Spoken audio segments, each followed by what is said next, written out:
warahmatullahi wabarakatuh. Kami dari kelompok 4. Di sini kami mau melakukan praktikum IPA, yaitu tentang gaya. Yang pertama adalah gaya listrik statis, gaya magnet, gaya gesek, gaya pegas, gaya berat, dan juga perpaduan gaya. Mari ikuti praktikum kami hari ini. Gaya adalah tarikan atau dorongan yang dapat menyebabkan perubahan pada suatu benda, seperti perubahan gerak, arah, atau bentuk. Gaya didefinisikan sebagai suatu interaksi yang memiliki besaran dan arah, sehingga menjadikannya besaran vektor. Gaya listrik statis adalah gaya tarik-menarik atau tolak-menolak antara dua benda yang memiliki muatan listrik diam. Gaya ini timbul akibat ketidakseimbangan muatan listrik pada permukaan benda yang disebabkan oleh perpindahan elektron saat dua benda bergesekan. Setelah penggaris digosokkan pada rambut, ketika didekatkan ke potongan kertas kecil, potongan kertas tersebut akan menempel pada penggaris.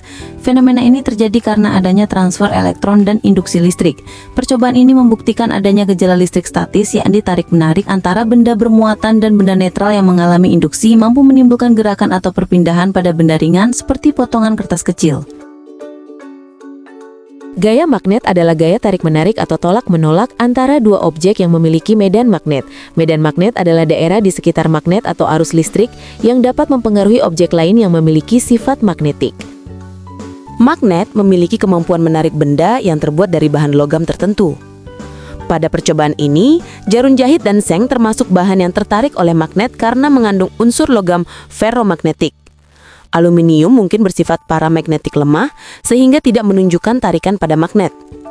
Sedangkan benang jahit, plastik dan kertas tidak tertarik oleh magnet karena tidak memiliki sifat kemagnetan.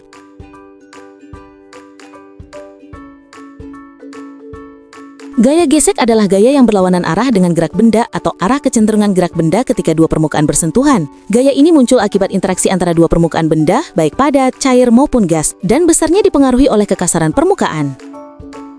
Pada percobaan kali ini, gaya gesek dipengaruhi oleh kondisi gerak benda, yaitu sebelum bergerak, mulai bergerak, dan saat bergerak.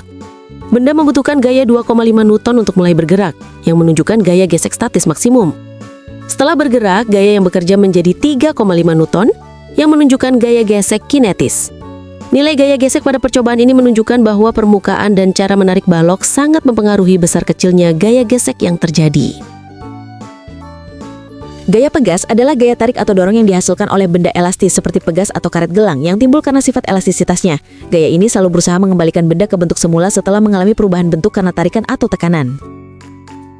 Pada percobaan kali ini, karet gelang memanjang ketika ditarik dan kembali ke bentuk awal saat tautan dilepaskan. Gerakan ini membuat beban bergerak naik turun sebentar sebelum akhirnya kembali pada posisi awal karena adanya gaya pedas. Besarnya gaya ini mengikuti hukum Hooke di mana gaya sebanding dengan jarak perenggangan. Gerakan naik turun beban sebelum berhenti menunjukkan kerja gaya pegas dalam menyeimbangkan pengaruh gaya luar. Gaya berat adalah gaya gravitasi yang bekerja pada suatu benda yang selalu berarah ke pusat gravitasi, ke bawah. Hasil percobaan ini menunjukkan bahwa pertambahan panjang karet gelang meningkat seiring bertambahnya massa beban. Hubungan ini bersifat proporsional sehingga sesuai dengan hukum Hooke. Selama karet gelang masih dalam batas elastisnya, dengan panjang awal 18 cm dan massa beban yaitu 25 gram sampai 125 gram, maka akan menghasilkan pertambahan panjang karet gelang yaitu 1,5 cm sampai 10,5 cm.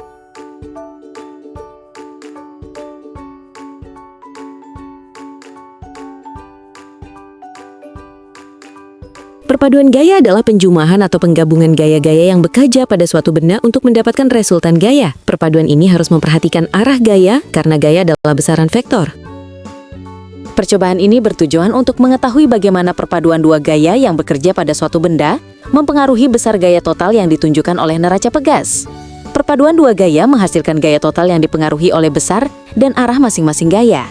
Jika kedua gaya bekerja searah, gaya total akan mendekati penjumlahan kedua gaya. Jika tidak searah, gaya total dapat lebih kecil dari jumlah kedua gaya. Hasil pengamatan menunjukkan bahwa gaya total yang terbaca tidak selalu sama dengan penjumlahan gaya 1 dan gaya 2 karena terdapat faktor seperti arah gaya, stabilitas tarikan, dan ketelitian alat ukur.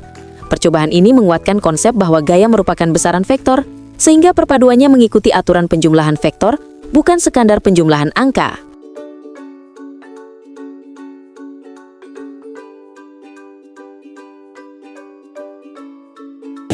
Sekian praktikum IPA ini. Terima kasih sudah menonton. Semoga bermanfaat.